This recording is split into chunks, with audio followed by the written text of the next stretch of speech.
Hey, how's it going? Hey, happy Saturday and welcome to the stream. Hopefully you guys can hear me okay. Still having strange issues with my audio. I know what it is. It's something hardware. I don't think it affects you, it only affects me. So anyways, hey, happy Saturday. How's it going? Welcome to the stream. What's everybody up to today? We all have a lot going on, but before I go in, let's talk about weather, because man, things have changed. I know things are changing, and I always keep track of the weather from here east, because it hits me first, and then I know, okay, out east are gonna get it too. It's been cold here, but kind of warmed up today. We've had a little bit of snow. I think, I know that Geeky Rand is probably like, I hate you, because he wants snow. We had a little bit of snow, and it was the oddest snow ever, because it was so cold. It was literally like grains of sugar or salt. It was so weird, but so awesome to shovel, because as I threw it, I could just hear it. Anyways, but I think out east you guys are getting storms and cold and all kinds of stuff. Even down in Florida, I saw the lows was like 39 in some parts of Florida. It's pretty crazy. So anyways, hopefully things get better where you're at. Here in Minnesota, high of 27 today and sunny, so it almost feels like spring here. Nowhere close. You can't even say the word until about April here, because you never know. You know, it's snowed a few times on May 1st here, so you never know. But hey, welcome to the stream. Let me know what you guys are working on, what I can help with. I know that I release stuff over time, and sometimes I give good advice, sometimes I give bad advice, but let me know if there's something I can help with or guide you towards, or if there's just something you want to talk about or share. Let me know. Throw it in chat for sure, because this is the one time I think all week I get to talk about this stuff, so I'm super excited. And yeah, if you need to share anything, go right ahead. So what have I been working on? So a couple things. Well, I'm going to answer a couple questions. Who is first, and then we'll get into follows and subs, because there were already some, so I really appreciate it. Thank you. Sorry, my audio's off, so it's kind of throwing me off. But what have you guys been up to? For me, you probably know what I've been up to. I released something today that was a little bit different than I'm used to releasing. Kind of high-level software, not software, that's what I'm used to doing. High-level HomeLab or network and architecture, and some security mixed in there too. Just high-level design of how I think if you're getting into home labbing and self-hosting stuff publicly out of your home, how you should have things organized. Did I get everything? No, I didn't. Did I use the product you might use? Probably not. And that's part of the reason why I tried to keep some of this like agnostic, so that, thank you guys. I'll get into those real quick. But I tried to keep it a little bit agnostic. It was hard not to talk about products when I talked about this, because some products are the thing, or some companies are known for the product, and it's hard to say, hey, use this reverse proxy out there without saying the product or the company it's from. Not that I have anything against those companies. I greatly appreciate that these companies exist and that these products exist. But I wanted to make sure that people didn't just like tune it out or throw the baby out with the bathwater because they said, well, I don't like that product, I don't use that product, so I'm not going to do that thing. And so it's not necessarily the company or product that's important, it's more the thing that you might want to do or consider. So anyways, yeah, a little bit different. I felt like I was scrapbooking, so I totally did. I've had this idea in my head for like about 6 months, and every time I collected something or found a tip or changed something in my own infrastructure, I said, that's going into my next video. And this has been a video in the making, honestly, for 6 months. Have I been filming it the whole time? No. Have I been scrapbooking this whole time? No. I really have just been keeping notes and adding to this story that I have about what this video is about, what story I wanted to tell. And I felt more like storytelling than anything else. But it's legitimately how I run most of my services out of here. It's how I've done it for a really, really long time, and I noticed that, you know, there's lots of guides out there that touch on one little, you know, one part or another. All parts are equally important, but I want to kind of tie things together. So anyways, enough about me. Let's see what you guys are working on. That's what I've been working on. I have so many more things to work on, but anyways, I greatly appreciate you going out of the video. It's doing fantastic, so I appreciate you guys checking it out and sharing it, talking about it, because it's really helping the algorithm. It's doing really well, so I appreciate it. And this Twitch stream isn't about my video. I just usually talk about what I'm talking about first. So let's get into it. You guys are working on a lot of stuff. I love it. So a couple of things. Let's talk about follows. Follows, subs. I'm gonna turn this microphone around. Can I turn it this way? Hey, Crack Kitty, thank you so much. Yeah, I'm gonna turn it this way. I'm gonna go for a different angle while I read this, because otherwise everything's in the way. Thanks so much for the bits, man. Starting from the bottom up, I'm gonna start with follows and subs and things, events that happened shortly before I started streaming or right when I started to. Scorchy, thanks for the follow, appreciate it. S. Betty, thanks for follow, appreciate it. Mr. Nice, thanks for the follow, appreciate it. Kuba Rocks, thanks for follow, appreciate it. Let's see, Star Crew, Leet Speak, Kerrederick, that's what I'm going. Thanks for following, you guys. Appreciate it so much. HomeLab New gifted a tier 1 sub to Devious Fusion. Thank you. Appreciate it. HomeLab New, how's it going, man? Here, are you in the US or UK? I'm betting UK. Chaotic Twisted, thanks for the sub, Prime sub. Thank you so much. Thanks for spending your Prime sub with me. Really appreciate it. Issy, thanks for the follow, and then backed by a sub seconds after. Thank you so much for the Prime sub and spending your Prime sub with me. Really appreciate it. And Crack Kitty, thanks for the bits. Appreciate 100 bits, man. How's it going? Greatly appreciate it. Jungle Funkle, thanks for follow. And Chaotic Twisted, thanks for the follow. Appreciate it. So, yeah, thank you guys so much for all of that. That was pretty awesome. So let's answer the question that everyone wants to know. Only a few people know who was here first, really. Oh, what is going on? Is my hype train covering it up? Oh, that was, I can't tell. Thank you for the hype train, but I can't tell if there's something under here. I'm going to go with no. I'll check afterwards. I don't want to touch this too much. Twitch is doing all kinds of new stuff, which I love, but covering up the chat without allowing me to see what's under there. I'm going to go with no. But first in here looks like PC Geek with the banana command. Always the banana command. Banana indeed. Mafney, how's it going? Good to see you. Edster, Banana, how's it going? Good to see you back again. Edster, got to get in on the action. Thank you. Yeah, appreciate it. Thanks for being here. PC Geek, yes, I finally fixed the wiki command. You saw my bug last week where I added the command to known commands, but the command didn't do anything. Well, I didn't add the command to known commands. That's what it boils down to. It was more of the help. The help worked and told you to use wiki, but then it didn't do anything. So yeah, there's our community wiki. If you're interested, people are contributing to it. It's pretty awesome. Community contributed content based on HomeLab stuff. Super awesome. So if you're interested, check it out. Things have been rolling in and changing. It's pretty awesome. Pretty awesome that you guys came up with this and we're actually using it and contributing it. So thank you. PC Geek, yeah. Woo, it works. Yeah. Okay, now I went live. Yeah, so I talked about it a little bit. I had a little bit of audio issues. I have a replacement Go XLR that's coming sometime. Who knows when?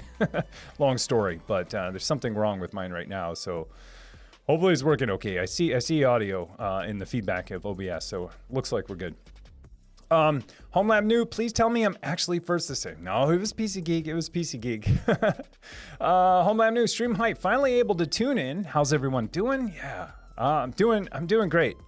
I won't lie, I was super nervous about this video just because I'm nervous about every video, but one that where, in a video where I do something totally different, I never know if it's gonna flop or not. So thankfully this one isn't. Yeah, and then I noticed that Twitch notifications go out a little bit earlier, and then Discord notifications go out a little bit after that. So I could tell who gets Twitch notifications, and then I could tell who gets Discord notifications. Either that or it's people just late on the Twitch notifications. I'll never know. But I know when the Discord one comes out, and I know when the Twitch one comes out because I get pinged too. Datey, hi, how's it going? IOPS 34S. No, I'm gonna go with IOP. I'm gonna go with IOPS. I like that better. If it's not, let me know. Hi all, how's it going? First time chat, Pro Cheeseburger, let's go. How's it going, man? You came all the way from Twitter, the man himself. How's it going, Pro Cheeseburger? Good to see you, dude. Let's see.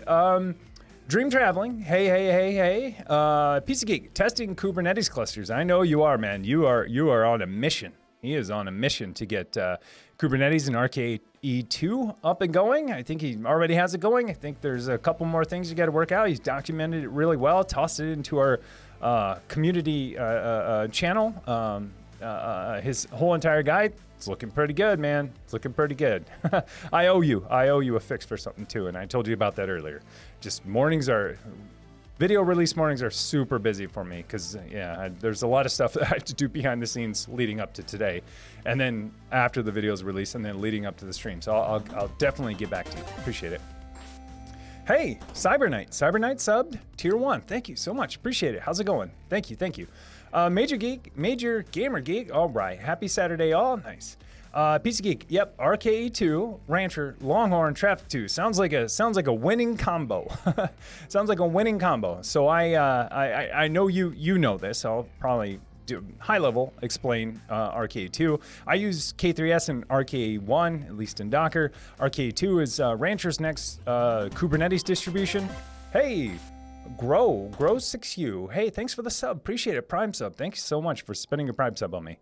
But RK2 is Rancher's next Kubernetes distribution that's targeting governments, I guess I should say. I think that, they're not targeting governments. I think they're just, they mentioned that it's like the government release, not that, it sounds odd, but I think that it's just, it's made with them in mind to adhere to specific guidelines and security protocols to where the government can use it, not specifically for them. Because I'm sure, the government's done a ton of stuff with Kubernetes. At least they had a huge document on Kubernetes security review. That was actually pretty interesting and awesome. I bet the Cliff Notes even of that was probably 10 pages long. But yeah, RK2, it's coming along. And PC Geeks, I think, got it up and going. He beat me to it. But at the end of the day, like all Kubernetes distributions, most of them, I should say, most of them are still going to give you a Kubernetes API. They're going to feel like Kubernetes.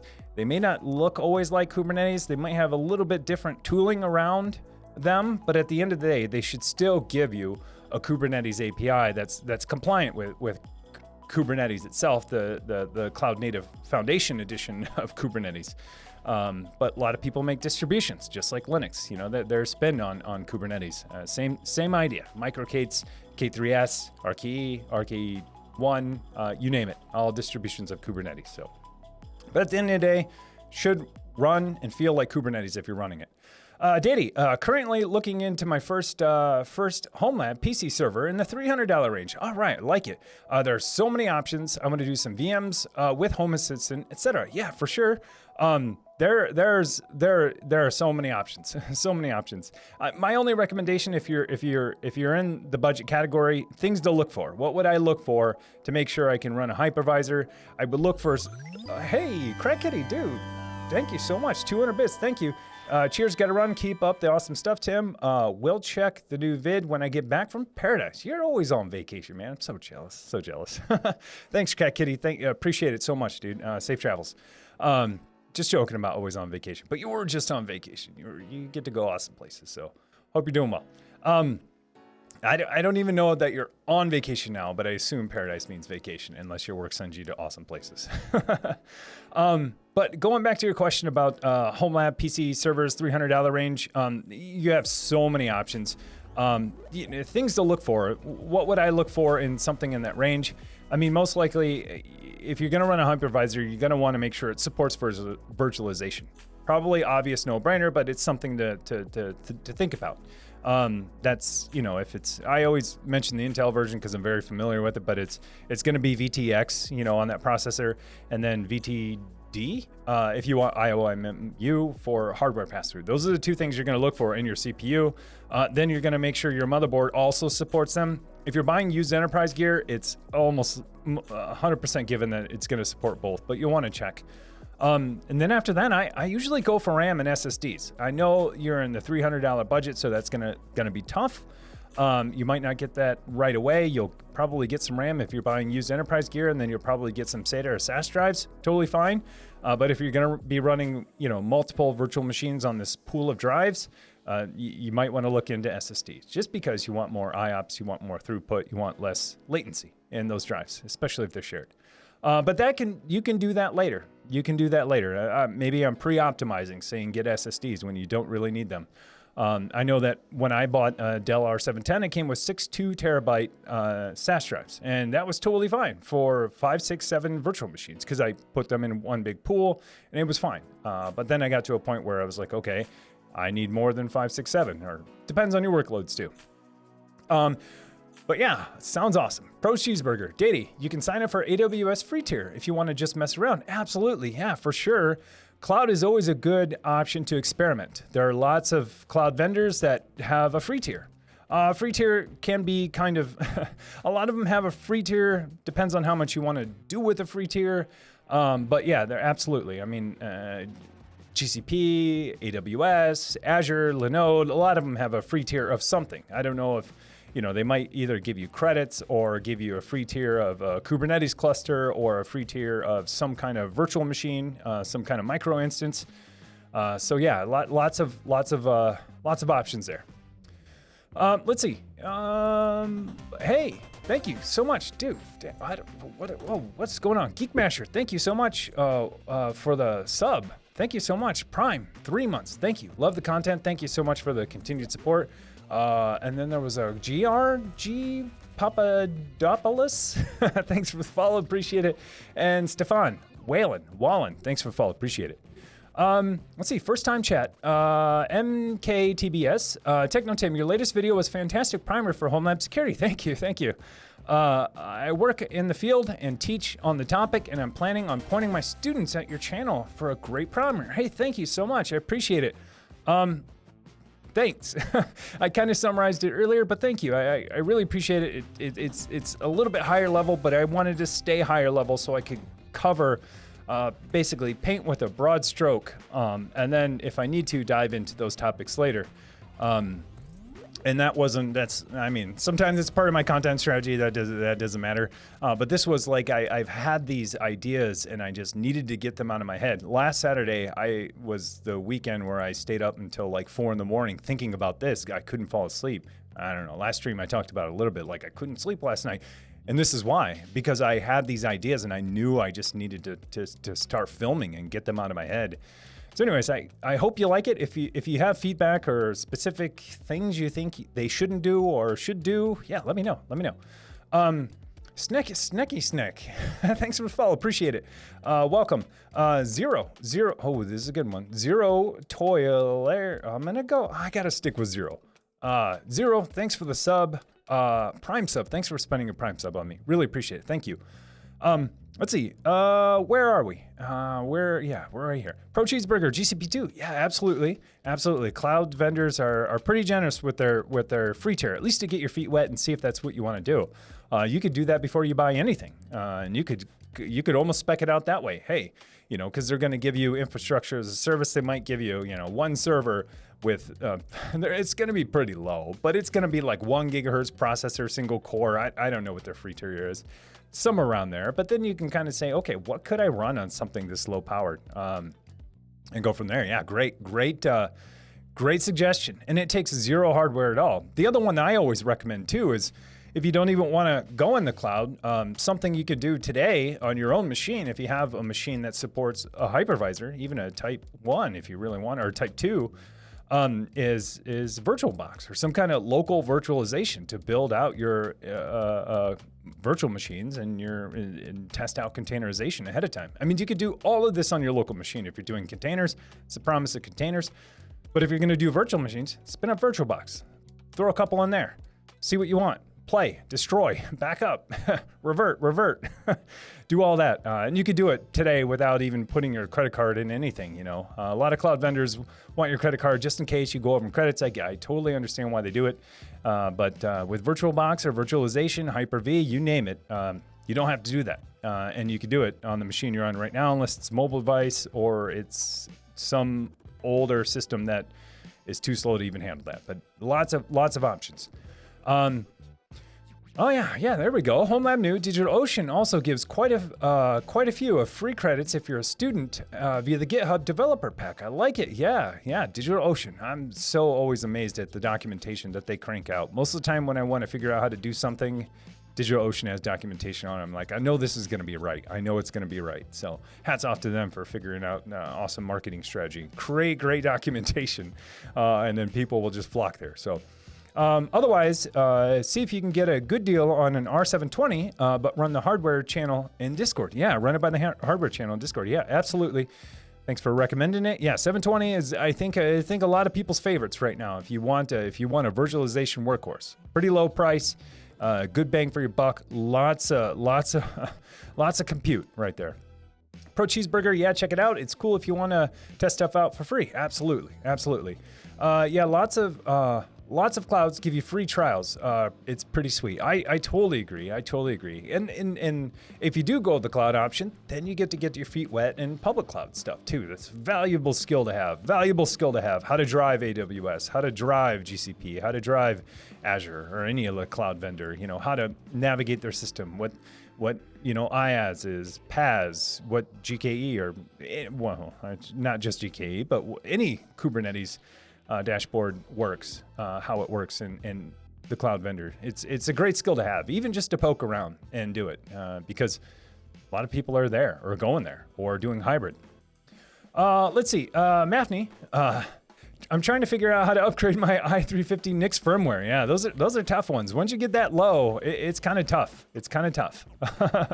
I'm struggling with getting one of my hard drives firmware updated on another machine because I think the ISO they get me is UEFI and it's throwing me for a loop. So I'm there. I have one hard drive where I can't flash the firmware. I'm like, I should know how to do this. This should be easier than this. But when I create the boot device, it's being weird. But HomeLab new Techno Tim, I think I'm at the point where I'm having learned enough at work to build my own Kubernetes cluster and secure it properly. That's the aim. All right, man, you got this. You can do it. You can do it. I think you can. It's there are there's lots of tooling and a lot of information out there to where it makes it pretty easy. Securing it, that's another can of worms right there. But that's your wheelhouse, man. You got this. Flowdash, trying to price out 10 gigabit Ethernet upgrade. Oh, geez. Let me know how much that costs. We're getting there. I feel like we're getting there, at least, via Ethernet. We've been there for a long time for fiber or DAC or copper, which is DAC. But I feel like Ethernet is starting to get there. I'm starting to see motherboards now come with it, and I'm starting to see switches, have 10 gigabit Ethernet ports, which is, for me, pretty cool because I can't run fiber, at least in my current home, all around, or I could. I've gone in that story before. I'm not getting in the attic again. I've done it 3 times to do run cabling. Is not fun. I guarantee I'll probably be up there next week, at least for electrical or something. First time chat from Chaotic Twisted. Been working on extending out Terraforma to take care of secrets and integrating with OPA for continuous enforcement. I like it. Terraforma. It's pretty awesome. Play with it a little bit. Maybe more to come. But yeah, let me know. Continuous enforcement. I like this. So this is like just enforcing policies. I like it. This is a new term to me. I know continuous integration, continuous development. I understand config drift and policies, but continuous enforcement. I like this. I like where this is going. Thanks for sharing. Major Gamer Geek, how's it going? Yeah, that's a great emote. Piece of Geek, nice new view. Thanks. Yeah, it's coming along. I got more plans. It's just evolving slowly. I was saying this earlier in Discord. You guys probably didn't notice, but I used to have sawhorses under there for like a couple of streams and even a video. And it was pretty low, so you couldn't tell. Actually, the one where I did the Intel NUC, it was on sawhorses. That's why I had to sit down. But now I have another standing desk, basically a mirror of this desk back there. And so now I can raise it up and always stand because I enjoy standing. At least when I'm doing something that's really focused, like this right now. I'm standing. Keeps me on my toes, keeps me alert. When I sit, I get too comfortable. I don't want to be comfortable when I'm doing stuff, unless I'm trying to be comfy. Pro Cheeseburger Loot, let's go. Sound is good. Thank you, guys. Thank you. First time chat from Jungle Funkle. I started building a new HomeLab server. Instead of proceeding down the route of rack servers like I did in the past, I'm using consumer hardware. In case I ever decide to put it away for a while, I still have a sweet extra gaming machines. Yeah, that's my level 2. That's my level 2 hypervisor. I have the staged approach where I talked about it before. First is local virtualization on your own machine with VirtualBox, so do it via software on your own machine. That's what I was talking about earlier. Number 2 is usually a hand-me-down PC or a PC that you have or a PC that you build, basically upgrading your existing PC and turning that one into a HomeLab machine. I always recommend that next, even on consumer grade. Because there are so many benefits to it. One, if you're going to do the upgrade swap, you get a brand new machine that you're working on, which who doesn't want that? And then 2, you get a HomeLab PC out of it too. So I totally agree. This is why I recommend this one quite a bit too. If you don't want to go down the rack mount option, albeit you don't get a lot of enterprise grade hardware and stuff like that, but it's for most people good enough or more than good enough. But yeah. Pizza Geek, video playing in the background. Yeah. Making changes. Thanks for noticing. Indirect, Telex, trying to integrate only Office to Nextcloud. Oof. It was a mess. It's, I can sympathize. I do use Nextcloud. I wish some of the integrations were a little bit cleaner than they are. I'm not sure whose fault that is, but it's no fun. Being one, the consumer of the thing you're trying to use, or 2, being the administrator trying to integrate the two. It's tough. Only Office is pretty awesome. It's totally a Microsoft Office clone. Pretty sweet stuff, though. Checked it out. It's been evolving, but I'm like, this is exactly like Microsoft Office, but with a different button. Office on the web. Like Office 365, basically.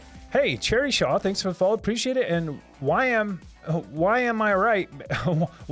Weimer mate, I slaughtered that, but hey, thanks for the Prime sub. Thank you so much for spending a Prime sub on me. Appreciate it.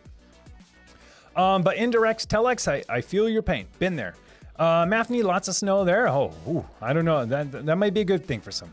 Edster, starting my first job in IT industry in a couple of days. Congratulations on the new job. Awesome. I don't know if this is your first job or you're breaking through to IT, but congratulations. It's a very rewarding experience to be in IT, I think. Anywhere, it's super fun. I think so. Scrapley, hi there. I'm here for the first time. Awesome, first time chat. Watched lots of your videos on YouTube. Thanks for them. No problem at all. Thanks for being here and make it all the way from YouTube. Appreciate it. Luke Force. I'm going with Lucas. Thanks for follow. Appreciate it. HomeLab new. What's the new role? I'm curious too. Mafney, I'm also in VC like last time. All right, voice chat going on in Discord. Thank you. Totally meta. Flowdash, I started my full-time job IT job last week, working as an NOC admin. Congratulations, a lot of first-timers. All right, love it. Edster, it's with defense, so I can't say. I like it. Yeah, it's true. Torquemada, love the snow. We got quite a bit here in Michigan, but it's damn cold. But hey, it's winter. Yeah, I agree. We're very similar stuff here in Minnesota. We're just on the other side of the lake from you. But depending on how far north you are, I mean, Michigan goes pretty far north too. Let's see. Edster Defense. Dr. Sprite, hey everyone, how's it going? HomeLab. Edster, OIC, even cooler then. Best of luck. Good job. We're all counting on you. We are, aren't we? We are counting on you. Let us know how we can help. if you're in the the public sector working on defense, let us know how we can help. That might just be get out of the way and leave you alone, which I'm fine with doing. Pro Cheeseburger, awesome video, very well done. Thank you so much, man. Glad you're here. We talk a lot on Twitter, so glad you're here, man. Further fabled. Hi folks, I'm sitting next to my rack installing a new firewall router. Seems like it's working. Awesome. Congratulations. That's always fun. So it's fun and exciting. But I've done this many times, going from different virtual firewalls, appliances to physical, back and forth.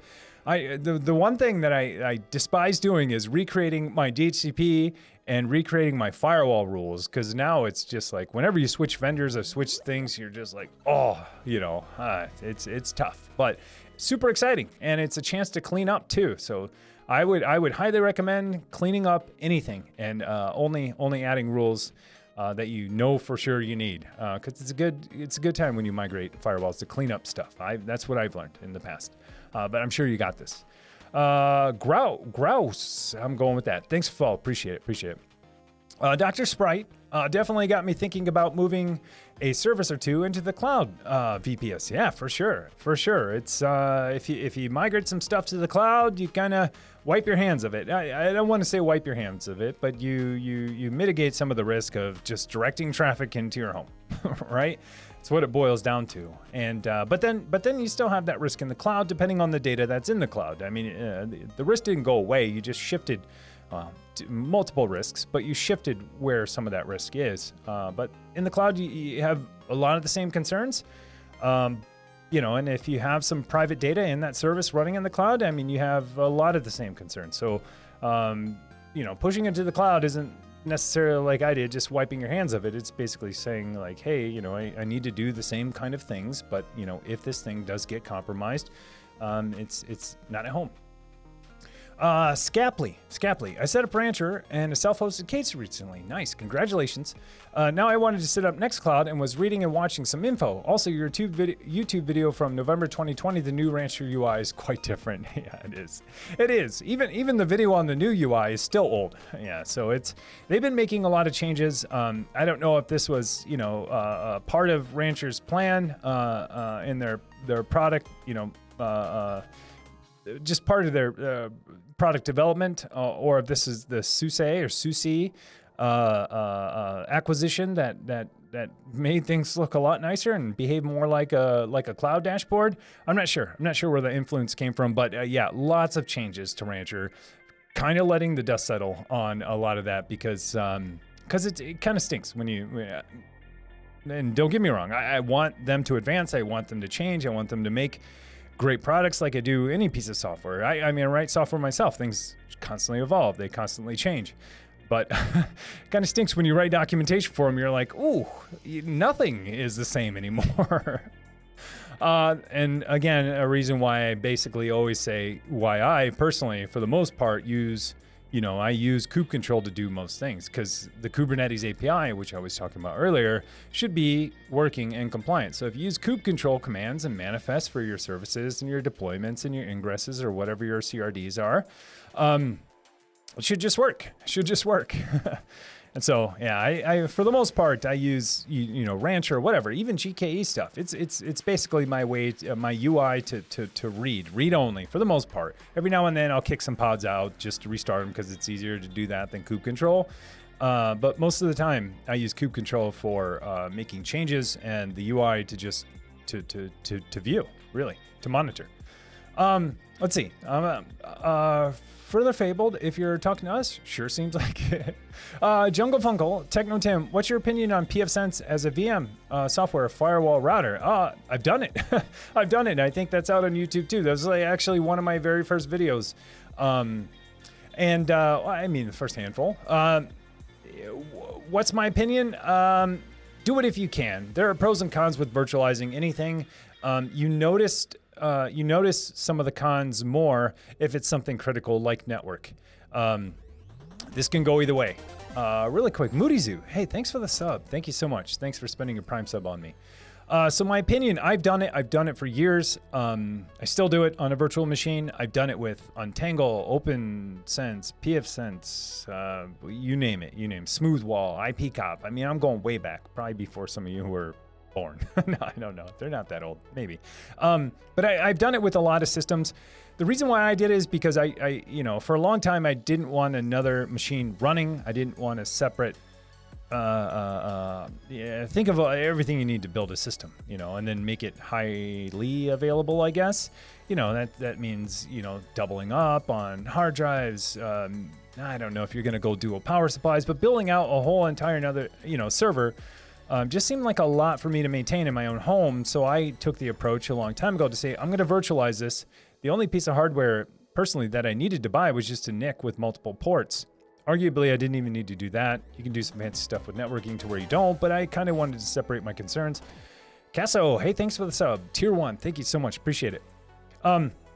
So anyways, all that aside, I did it for, it's purely optimization play. Hey, I want to optimize the hardware that I have. I want to use the stack and, you know, use my hypervisor to do that. And it works great.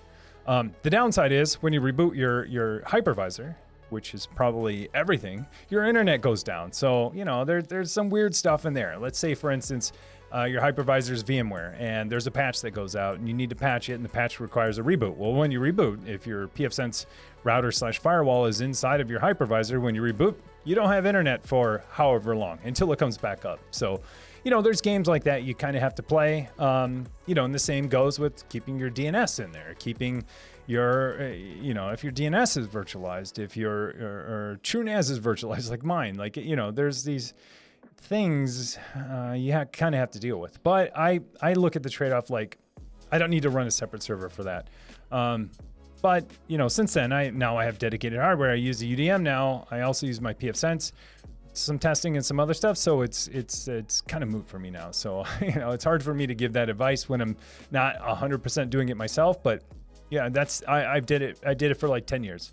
It also makes testing other firewalls super duper easy. I spin up another virtual machine, I reassign the NIC or swap them, or just doubly assign them and shut one down, bring the other up, and I can test out other firewalls. I can test out Untangle. I can test out Sophos 6G or any other firewall that I want, OpenSense versus pfSense, and I don't have to do the physical, like bring another machine up, swap that out, physically move cables. I just do it all virtually. So lots of changes there that you can, or lots of options there, I should say. Craig Kitty, hi from Mexico, can't stay. That's where you are, in Mexico now. Man, you are a jet setter. You get to go on vacation a lot. Where do you work? Are they hiring? Kidding. Mafni, I did a video on setting it up. Thank you. Whew. I could have said just that. Thanks, man. Appreciate it.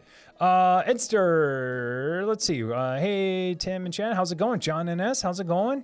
This is again why I want to remove some of my bot spam. I say this about every other stream. Let's go. Zero. You are among friends. No need to be nervous. Yeah, thank you.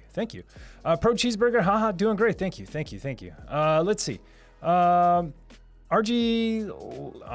Argleden? I'm gonna go with that. First time chat. I saw one I missed. Have you ever used Caddy as a reverse proxy? And if so, what are your thoughts? I haven't. You know, reverse proxies that I've used, or proxies in general that can do reverse proxies also. You know, I've used Nginx, AJ proxy. That can be used for a million things. Traffic, which can be used for a million things too. And then Apache. What am I talking about? Web server.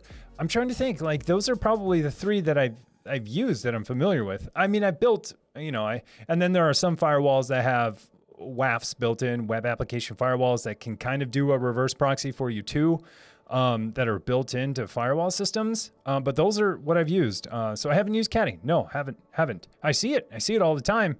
I just, you know, I've been slowly evolving, and Caddy might be cloud native, cloud first, but traffic is for sure, and that's the route I took. So I haven't tried it yet. Maybe I should look into it.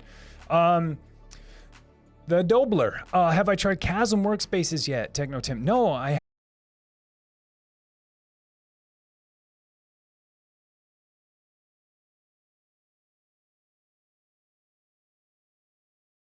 All of the things around there to make it easy to use. I think I'm good. OBS, reconnection successful? I don't know what's going on. Anyways, I haven't used Chasm. I'm kind of familiar with it, but I've used WebTops, and I still do. Good enough for just me, and that's where I think WebTops really shine. I think Chasm really shines when you're trying to do this at scale, or you want to, you know, build some automation into it to automatically provision or deprovision these things. But looks super awesome. As soon as I released a video on WebTops, people were talking about Chasm. I was like, man, maybe I should have looked into that first, but I stumbled on WebTops and I really enjoy them. Let's see. Thank you for the follow. Appreciate it. Let's see. I don't know this. Do you know? Love the content. Keep Masher. Thank you. I missed this thread, so I apologize. Let's see. Sir Ebro. IDS on HomeLab. Yeah, IDS on HomeLab. Yeah. Intrusion detection system? Absolutely. I talked about that a little bit today. If you have a firewall or some kind of system in there that supports IDS, you want to turn that on, but more importantly, you probably want to turn on IPS too. They go kind of hand in hand.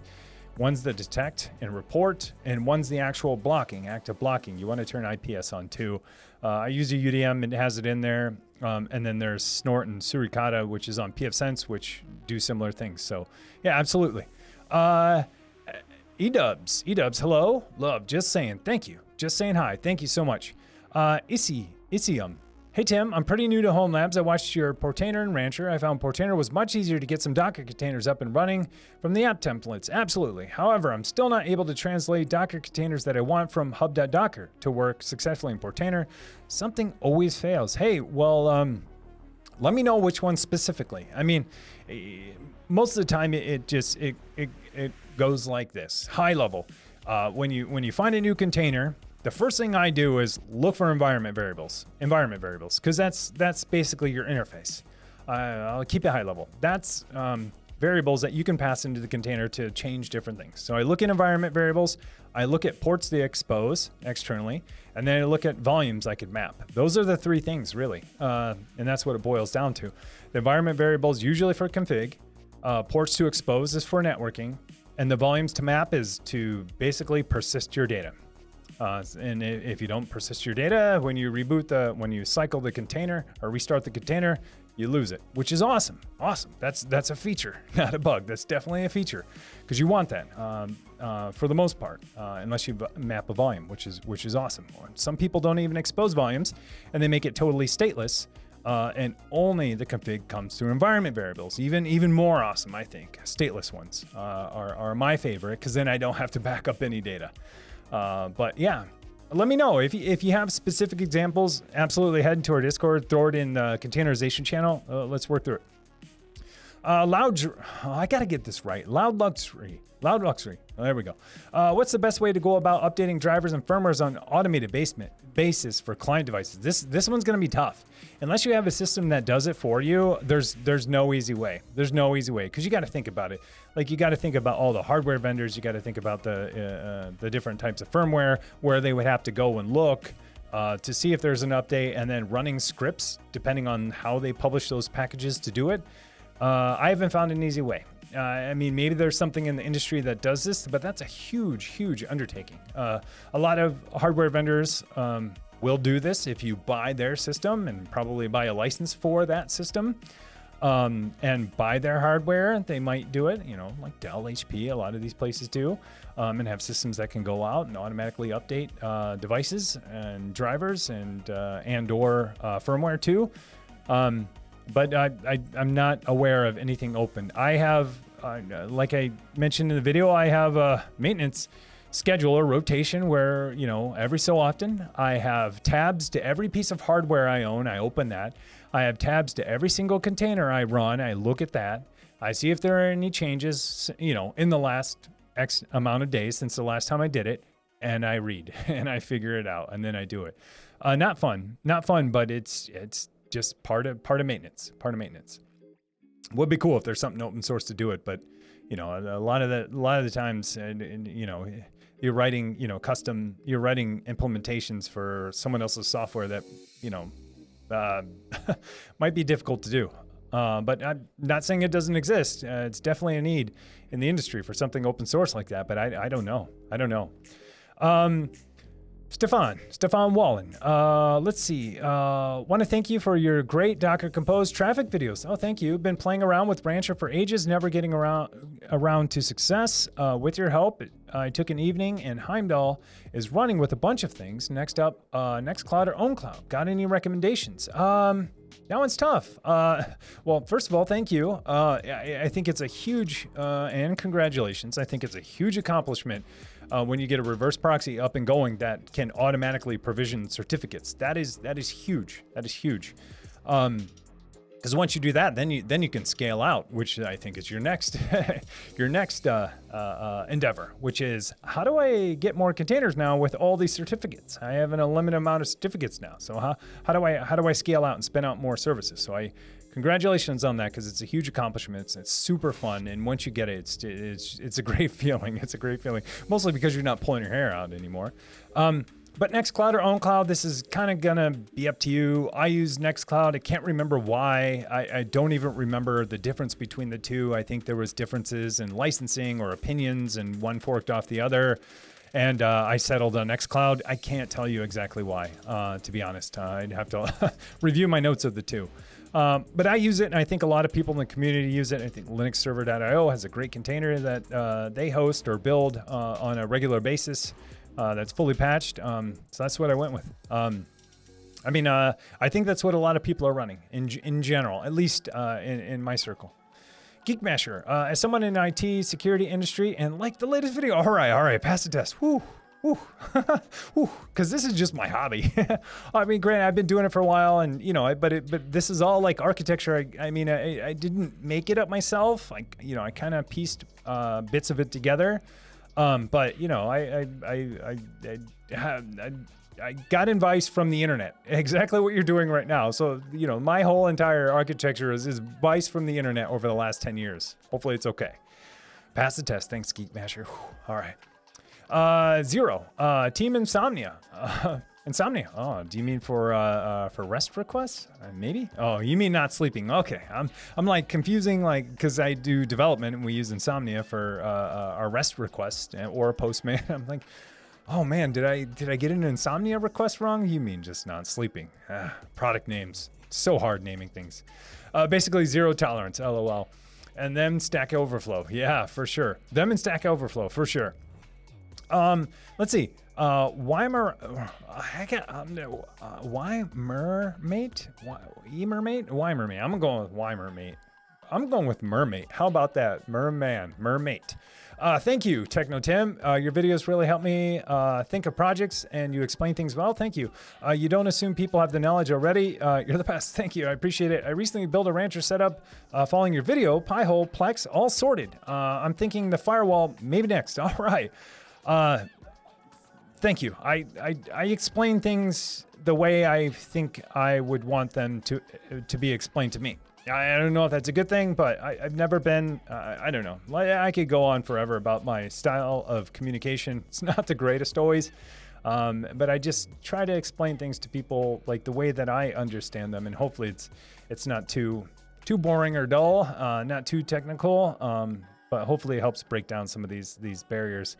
Because I've been in rooms and meetings before where people are talking about things I don't understand, and you're just like grasping for one thing you can hold on to try to understand stuff. And just having someone like take a minute and break down this concept and talk about it for a little bit is super helpful. So if you guys are ever in a position where you have to talk to people or lead meetings, don't assume, don't use tons of acronyms. All right, I'm giving like public speaking advice. Probably not the best person to give this. But use less acronyms. If you use acronyms, explain what they mean, because not everyone in the room may understand what they mean. If you are bringing up a new concept or a buzzword, explain what that concept is or that buzzword is. Because if you don't, and someone's not along with you for the ride as you're explaining why you want to use this thing or why we shouldn't use this thing or why this thing's better, you've lost them at what the thing is. So anyways, I appreciate it. I don't know. Just something I realize that some people do that I realized that I didn't want to do when I spoke to people. And if I ever do that, if there's something you don't understand, call me out on it, because I definitely want to bring people along for the journey rather than explain things in a way that may not make sense to people. So. PC Geek, shopping for a new Switch for my main rack. All right, came home after being out last night to find my Switch had frozen up and had to be power cycled to work again. Oh man, yeah, I saw that. Yeah, and you were talking about 10 gig. It's time to go 10 gig now. Why not? I mean, you're gonna replace your Switch. Why not? The grow. I'm going with grouse. Grouse? I don't know. Correct me if I'm wrong. I'm just gonna say words. Vinny, real quick, thanks for the follow. Appreciate it. Welcome. Thank you so much. Grouse, that's what I'm saying until you correct me. I bought a Dream Machine Pro. Do you think the 16-port PoE switch sitting in the rack with the Dream Machine Pro is a good fit for a beefy home/small business setup? It's kind of what I run. I run the 24-port, I think, PoE switch Pro. I don't even know that I needed a Pro. I should have bought a 48. Don't take advice from me. But I think it's good enough. I mean, that's what I run. I mean, arguably, if you're a network admin or a network administrator or a network engineer or someone who's that's your job and your passion, you may not get a lot of the configuration options or a lot of the advanced like things you may want to do. For me, you know, I'm a try-hard network administrator. I try my hardest all the time, you know, and there are a lot of concepts I don't understand, and a lot of things I haven't been taught, and a lot of things I have yet to learn with networking. So for me, it's just this journey with a lot of things, and so for me, it's good enough. Is it good enough for everyone? No. For me, it's great because I know what the alternative was, what I was doing before, which was like a lot of different systems trying to figure out how to do the configuration for all things and having, you know, 15 panes of glass for just my network, where now I have one. So it just depends on your level of competence in networking. Mine's low. Mine's about medium. For home, it's pretty good. For industry-wise, it's pretty low. So, but is it good enough for home small business? I think so. I think so. I mean, that's their target market. Is prosumer, I think, and maybe not even prosumer, depending if you do this as a job. But I think that's their target market. Small business prosumer is kind of what they're going for. And that's, I think, their target market. So that's what they're going after. For me, it was a good fit. It's a good fit. Theeped. Thanks for the follow. Appreciate it. Welcome. Thanks for doing these streams and all your videos. I need to watch your latest. Sounds like an interesting topic. Eddie920. Thank you. Yeah, it's scrapbooking. That's what I'm going to call it. Chaotic Twisted. Got a firewall migration script for you. Any, allow all. Yeah. That's right. Any, allow all. It was the default. You know, it's the default. There you go. Yeah, work your way backwards. I like it. Just let everything through. PC Geek, when you change the firewalls, what I do is prepare the new one air-gapped and set up your same IP address and reservations, etc. Yeah, great suggestion. I do this similar thing too. Basically, I make my new firewall a client to probably terrible network terms. This is probably exactly what you're saying. But I make my new firewall as if it's a client to the other firewall, to where the WAN port is really an internal LAN port. And then I put a virtual machine as a client to that firewall. So I basically have double NATing, double firewall, and then I remote into that virtual machine to then test things out. Yeah, it's pretty awesome, and that's something easily you can do, either physical or virtual. But I thought it was awesome doing it virtually, because I'm just like shifting. You know, I'm doing this but virtually, moving network cables, but you're not really. You're clicking buttons. But yeah, great tip. Thanks, PC Geek. I'm not going to fall for this one, funking. My first time dual booting with UEFI, I finally understand GPT and MBR. Congratulations, because I don't. Not that anyone else shouldn't, but it's tough for me to understand the, GPT and MBR. Those terms for me are just, I mean, I understand what they stand for, but how they fit together, I'm kind of like, kind of rusty. Need to look at a diagram. Congratulations, funking. That's what I'm going with. You got me on that one time. Grouse, is there a different chat I'm not seeing? It's behind. I catch up to people. PC Geek, I found that I need 1.51 for Cert Manager and 2.6 Rancher for work. Yeah, there might be a magical combination. I should probably update my docs on how to install the HA version of Rancher, because they update their docs. Mine aren't always lockstep with theirs. I think mine are lockstep with, they're a point in time of what Rancher said. So I need to shift that window to the new point of time, which is now. So I'll update that for sure.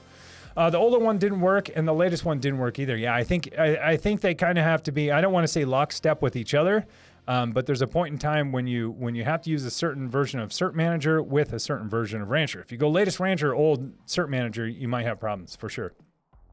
Grouse, oh my bad, didn't see it. It's all good. Don't worry, it happens to everyone. Moody Zoo. Yo, how's it going? Loud Luxy, it's okay. I thought the same. Moody, why can I not get this right? Moody Zoo. Peepo Happy. Yeah, how's it going? Zero. The stream go down? It did. I'm sorry, because I saw it out of the corner of my eye that it went down. Hopefully it came back up. Blip for a moment, but it's back up. It's okay. Because I saw a notification down here. First time I've ever seen it, to be honest. My streams have always been pretty stable. I've been pretty lucky. But I saw out of the corner of my eye, it said that I disconnected and reconnected. I blame Twitch. Yeah. Yeah. I'm just going to throw this out there. After releasing a security video on like self-hosting stuff, I've been like 10x more paranoid than I was before. You thought I was paranoid before with my stuff. Now I'm like 10x. This morning, like I had some workload shuffle. I'm like, oh my gosh, what is going on? Am I getting hacked? I had an internet blip earlier this morning and I was like, oh yes, someone's totally, somebody's totally like DDoSing my house now. I'm like even more paranoid than I was before. So please be good, be good. That's the problem with I guess building and teaching in public with real stuff is that I throw it out there, and I hope that everyone plays well. And if not, it's a whole trust but verify and block at the same time. But yeah, after I released that video, this whole morning I've just kind of been like on edge because I had a couple weird things, even like the stream thing. I'm like, with someone, denial of servicing my IP, and that's why the stream got kicked off. Who knows? Who knows? Please don't do it. Please don't. Be good. If not, I got your IPs and logs. And if you're coming from somewhere else, I got those too. And plus, we have like, people who work for the Defense Department in this channel too. I'm just saying. Let's see. Do I have DDoS protection? Speaking of, yes, I do. Yes, I do. With Cloudflare, it's free. Yep. Anti-DDoS. Yep. To a point. I totally agree. To a point. If they're coming through, your reverse proxy. Maybe something I didn't totally explain. Reverse proxies are really meant to handle HTTP traffic, so a higher level than IP level traffic. So would a DDoS at a TCP level get routed through Cloudflare? No. You got to have more protection. But would HTTP DOS denial service, if they were doing it with, if someone overloaded through a bajillion gets at one of your web servers from all over the world, yes, that would go through Cloudflare using HTTP. But TCP is a lower level in the stack, and that wouldn't, because I'm, using Cloudflare for my reverse proxy, which is HTTP, which is higher in the network stack than TCP. So, and I after doing that video, I was like, I wasn't 100% clear. I said, yeah, if you're hosting a website, but I didn't specifically call out, hey, this is HTTP, different layer in the networking stack than TCP or UDP. So anyways, but so you get it from Cloudflare, but at the HTTP level and at a different layer in the stack than TCP. There we go. Yeah. But like for TCP, other than web applications. 100%. Exactly what I'm saying. Thank you. PC Geek, adding the firewall rules to only allow their servers to connect to was also a big plus. Tim's latest video. Yeah, thanks. That was something in the back of my mind that I've known that I've been doing, and I didn't mean to sit on this information. I should have. I've thrown it out in Discord before. Hey, you could do this, but I wanted to. I knew I was going to tie in this video, so I never made like a separate piece of content to say, here's how you do this, because I knew it was going in this video. But those nuggets, I threw those out in Discord, knowing like this is coming soon at a much higher level. But yeah, if you're using them for a reverse proxy. That's one piece of it. You absolutely, I don't know. Arguably, I've used Cloudflare for a long time. I think it's a great service, especially free. But if you're going to do that, you need to also back that up with some of the other things that I talked about too. Make sure DDoS protections turn on. There's a new flag that's called bot fight mode or something, bot fight blocker. And it basically forces people it basically checks that traffic again to say, are you a known bot? Are you trying to scrape my site? What are you trying to do? And put it in bot fight mode where it'll fight back and say, hey, you can't get through here until you prove you're not a bot by doing something in JavaScript or doing something like a CAPTCHA type, prove you're a human type thing, which most humans, it'll go right through. But for the ones that are really bots, it'll actually make them try to solve a problem, which a lot of bots can't or won't. And if they have, they're pretty sophisticated, which, at some point in this fight, bot against bot, one has to prove that they're human. And at some point, a bot could pretend like they're human enough to get through. But anyways, this is just another layer of protection. That's one thing that's super new from Cloudflare. It's called bot fight. I don't know, bot fight mode or something like that. It sounds awesome. But it's basically pitting their bot against pitting Cloudflare's bot against this other bot and kind of making them fight, basically saying, hey, I know you're a bot, prove you're not a bot. And if this bot can't prove they're not a bot, if they can't prove they're human, then they get denied. So it's pretty cool. Another layer of protection that they have. So there's just so much that they offer that it's incredible. But you always want to back that up too with security on your firewall too, because if they're not going through Cloudflare, you still have to do something, you know. And these layers of protection, you know, at some point you can't just pick and choose one or two. I think you gotta either go all in or layer it on over time, because the more layers, the better. At least in security. Other things, not so much. But yeah, it's and then like I mentioned in that video too, like if you're gonna if you expect Cloudflare to be your reverse proxy, you should verify that all the HTTP traffic now is coming from Cloudflare, and create a firewall rule for your port forwarding to say, hey, the source has to be one of these Cloudflare IPs. If not, they're roundabout in Cloudflare altogether, and you don't want them there anyways. I mean, worst case scenario, they get through to your reverse proxy internally or to your server, and it serves up traffic. But I mean, that's the whole reason why you're using Cloudflare to begin with, is to say, no, you go through Cloudflare, you go through this hop first before you come to me. And if you're not going through that hop, then you shouldn't be here. And that's what it boils down to. So yeah, thanks PC Geek guys. Like I said, I threw that one out in Discord a while ago, knowing I was going to put it in this video, but I didn't have the restless nights or that I had last weekend to be able to basically verbalize all of this and create this piece of content. Let's see. Zero. I'm going zero. I can't preach enough about using Cloudflare. It works fast and reliable. I totally agree. Twitch acting up again. I do use Cloudflare. Awesome. Yeah. I generally, it seems like a lot of people like their service and like what they're doing, and they protect a lot of companies too. A lot of companies. So it's not just us using their free product. It's a lot of companies who are paying high dollar. I mean, top 10, 15 Fortune 10 companies, Fortune 5 companies are probably using Cloudflare. So it's not anything new, and they've been doing what they're doing for a long time, and they have enough data to like see things at a whole. They release reports too. They released an awesome report about the whole Facebook incidents and DNS requests that they saw, and they saw it in data, when Facebook was down for like 2 days. They released an awesome report about it because, a lot of people use them for DNS, reverse proxies, or what have you, and they could see this like at a gigantic scale. And that's awesome to me because now I'm the small guy, just along for the ride while all this, big data gets crunched into rules and bot detection. And I'm just part of this mix.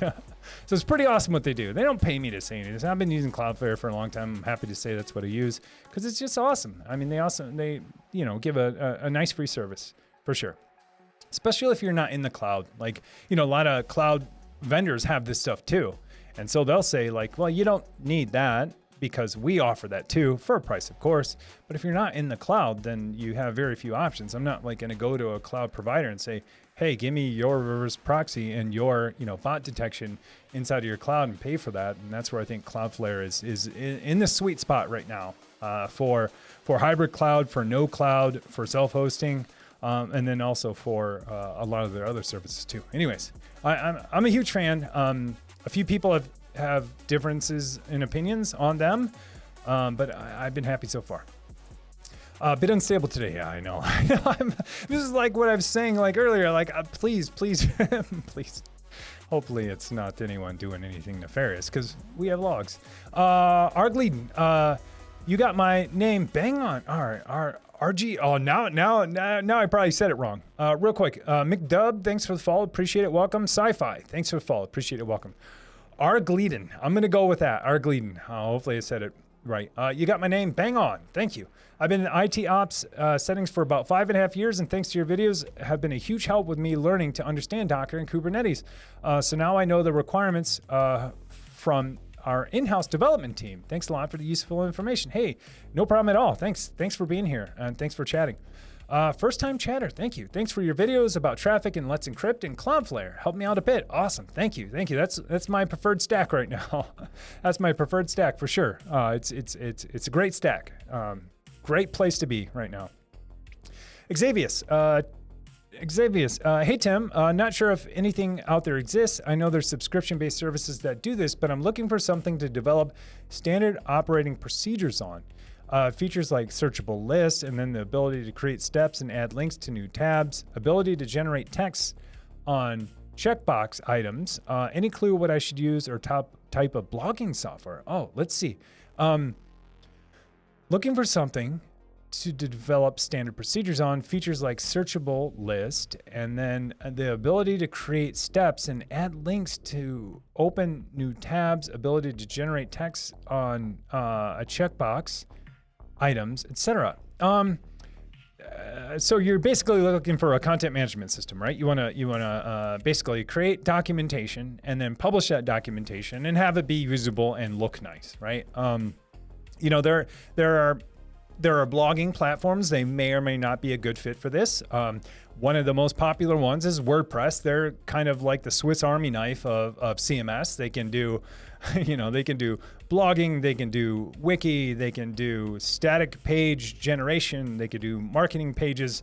You could even use it to set up a storefront. A lot of flexibility. You can run it, as an e-com site, anything. So, one that would probably work, that might be, an endeavor to set up, maybe not, is WordPress. I mean, I can almost recommend that for almost anything people want to do when they want to generate, text content on the web. And there's going to be someone who's figured out how to do it. But if you're looking for more of at least for me, I was looking for more of a documentation kind of site that is searchable, that allows people to create content if you want them to, or just consume content if you want them to.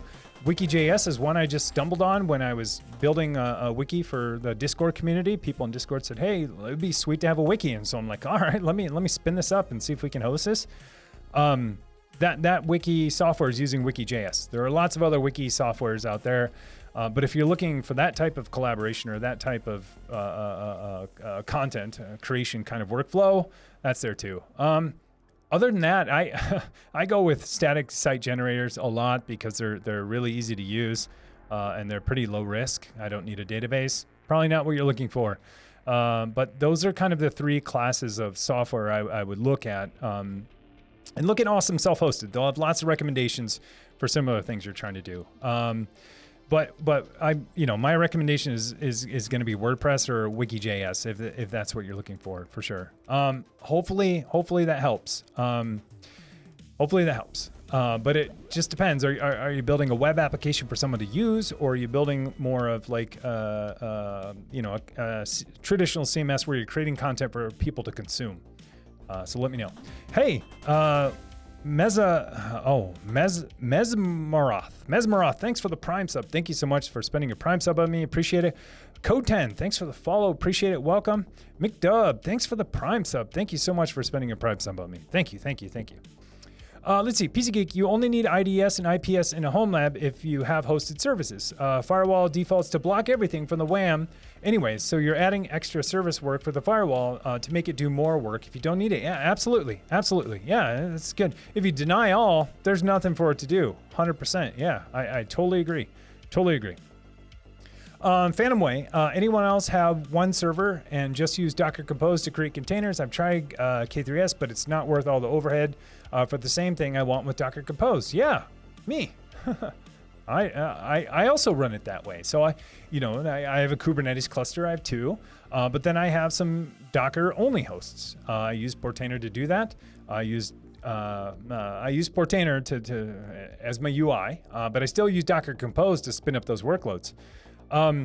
So I would definitely go that route. Like if you don't want HA, you don't want the complexity, you don't want, a minimum of 6 servers or however many it takes, really 3 or 2, depending on which flavor you use and if you use that CD or not.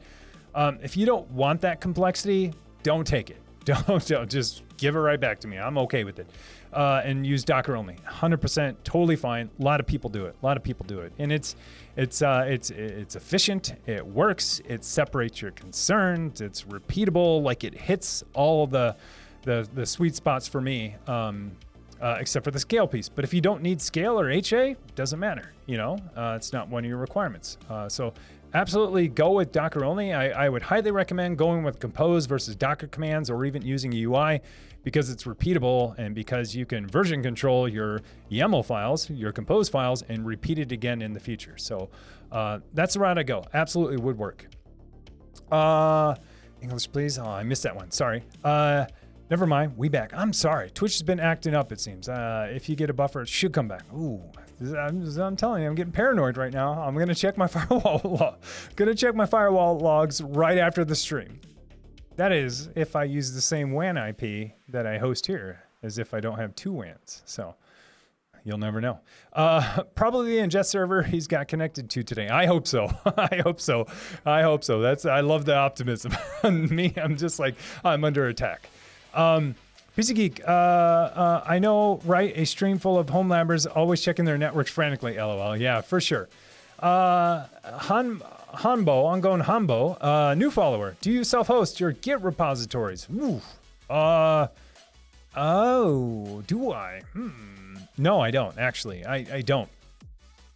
So a lot of my Git repositories, many of them, speak about it generically, many are in GitLab and many are in GitHub. So no, I don't. Could I? Sure. Should I? I'm not sure. I'm not sure. I don't put a lot of secrets in there in my code. So, I mean, if someone got it, a lot of my stuff is open source. I'll say that. The things that are closed source, either for work or for something else, or, because they're private, there aren't a ton of secrets in there to where if someone even got them, they would even be able to do anything. So, no, I've considered it before. A lot of people use Git combined with Drone, and a lot of people use just a big DevOps stack of GitLab at home, the open source version. But it's not that I don't trust my infrastructure, because I obviously do. It's just, I just don't want that overhead of just running all of that all the time. Arguably, you could say, well, why do you run everything else? But I write a lot of code. I push a lot of code all day long, and so I'm okay with that being in, GitHub or GitLab. I'm kind of okay with that. Dr. Control, Dr. CTRL. True for sure. For Dell clients, you can do this Dell command. There we go. So this is going back to how do I update firmware universally, and that's what I was saying. Like it might be vendor specific. For sure.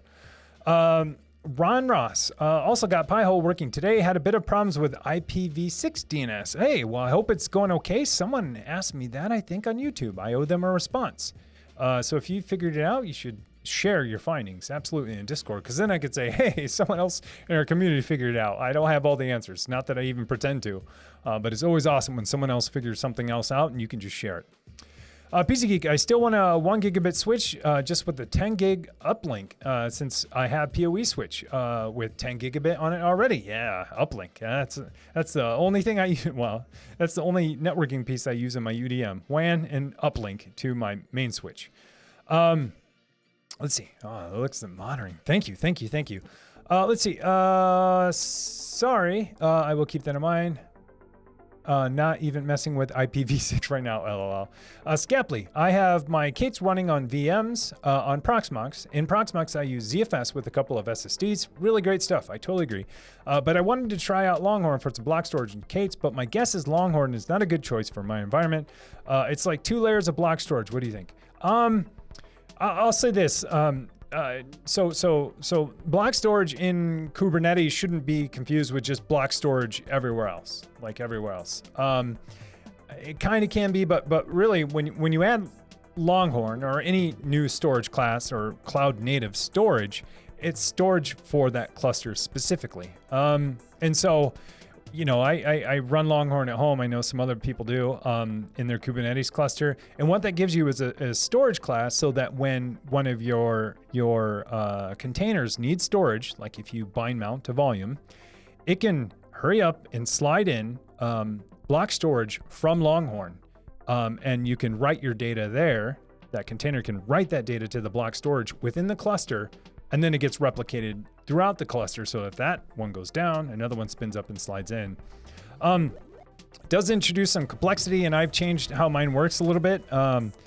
But it you will have multiple layers of block storage, that's for sure. Because you'll have the virtual machine, which is block storage, and then inside of there, you'll have block storage again. So yeah, you do end up with 2 layers. I will say though that while it does take some resources, it's really nice. It's really nice if you are going to go all in with Kubernetes and you decide, you know what, the NFS client provisioner or local on each node is not good enough for me because I want my storage in Kubernetes to be HA. Longhorn is fantastic because, like I said, you could add Longhorn to every node in your cluster and just say, you know what, use whatever, 10% of free space, whatever, you can limit it. Say you use 10% of free space on however many nodes you want and however many replicated nodes you want. And then as workloads write data, that will get replicated around to where if that node goes down, it'll spin it up and replace that storage for that container within Kubernetes. It's super cool. I haven't found any a good reason to switch off of it. I still use both the NFS client provisioner and I use Longhorn too. I bounce back and forth so much. I feel like at the end of the day, I need to go all back in with Longhorn because my NFS is my single point of failure with my Kubernetes storage right now. If NFS goes down or gets rebooted, some of it's cached though on that node. You know, if that node were to reboot while my NFS server is down, like that node now cannot come back up because it doesn't have the volume it had before. That's why I'm really enjoying Longhorn even more lately, is because, you know, when I write things like certs or write, you know, if there's a small database like a SQLite database in some workload, I don't have to worry about, hey, I got to reboot TrueNAS and now all of my workloads are going to, you know, start spinning and flapping because they don't have storage anymore. No, it's just like, you know, Longhorn has already replicated all of those volumes everywhere. So it's really cool. It's kind of complex, but at the same time, it's awesome when you get it working right. So let's see, Dowd, thanks for the follow, appreciate it. T Clipper, thanks for the follow, appreciate it, welcome. All right, guys, I know we're a little bit over, but I'm getting close to the end of the chat. I didn't explain this in the beginning. If you're new here, I usually keep this to roughly an hour. I was a little late starting, so I'm ending a little bit late too, but I'm still going to follow up with people who mention me directly. I want to be conscious of your time, Mod's time, everyone's time, and I don't want to make this an all-day event, so I usually go live for about an hour. If you haven't already, I would highly encourage you to follow, and if you haven't already, you should join the Discord because we have a ton of people in there. I think we're almost at 6,000 people in the community. I ended up with so many awesome people in the community. It's incredible. I say this every time, but it's incredible how many awesome people we have there who are passionate about just technology and helping people and challenging my ideas. I love it. I love it. It's great because I learned so much from all of you, for sure. Like 99% of my inspiration over the last year has been from people in Discord. You know, I hear people talk about things. I see things they're doing. I get inspired. I try things, and then I try to teach them once I figure it out. So, Clems, let's see. I have set up Proxmox, and your tutorials have been very helpful. All right, thank you so much. All right, I'm gonna look for mentions. I know where. I'm sorry, there is a lot to skip over. Mafni, here when you go for mentions only, the party only continues in Discord. Mafni, all right, he's one step ahead of me. He knew he was planting this here to say, here's when Tim scrolls and sees a mention at this point in the show. Join the Discord. Thank you for that. I appreciate it. You know what's coming. Xavius, Techno Tim, it's for my word. I want to make something standard. I want to make something to standardize a task we do so it's done the same every time. I work for a large law firm that operates globally, but doc services will be to get the request and convert it to a PDF. I see. And format the company and standards are compared to the doc, and the doc tell me the differences. I see. So we create the task and all the stuff. I see. So this is like workflow. This is like document workflow. I see what you're going for. I have no idea, to be honest, because what you want to do is basically manage documents and preserve documents, and then be able to compare documents to the previous documents. So if someone, I mean, it's almost like code, right? You write some code. The code is in your main branch. At some point, someone's going to open a pull request on that code and say, I want to change this line. And then someone somewhere says, okay, let's compare the two. I want to compare this doc to this doc. And approve it. And if it gets approved, that new doc becomes, or the new doc becomes the dock you're trying to merge in becomes the new dock. I know exactly what you're going for.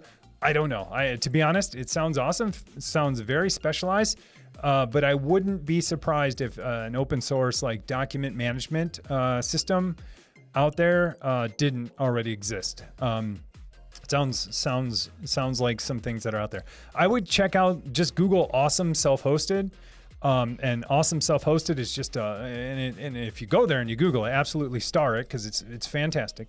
It's a list of all open source and self-hosted alternatives to things you already use or enjoy or may not use and enjoy. You might discover new things there. But look on there. I mean, the keywords I would search if I were going to look at the document is something like document management system, version control for documents, document workflow. I don't know. You probably have better terms than me. But if I was looking for something like that, that's absolutely where I would go. They're going to give you a list of open source self-hosted alternatives, and you can compare them from there. I wish I had a recommendation. Sounds really awesome, but also at the same time very specialized. Xavius D, we currently use a ton of Word docs, on SharePoint, and it's horrible, and searchability is bad, and updating stuff is painful. I've been there. I almost threw out the SharePoint, and I was like, kind of sounds like SharePoint, but I didn't want to say SharePoint. All of a sudden, people are going to be like endorsing me on LinkedIn for SharePoint. That's always our troll at work. Or was it a place I worked? We'd always endorse each other for SharePoint, even though we had nothing to do with SharePoint. It was just how we trolled each other on LinkedIn, if that's a thing.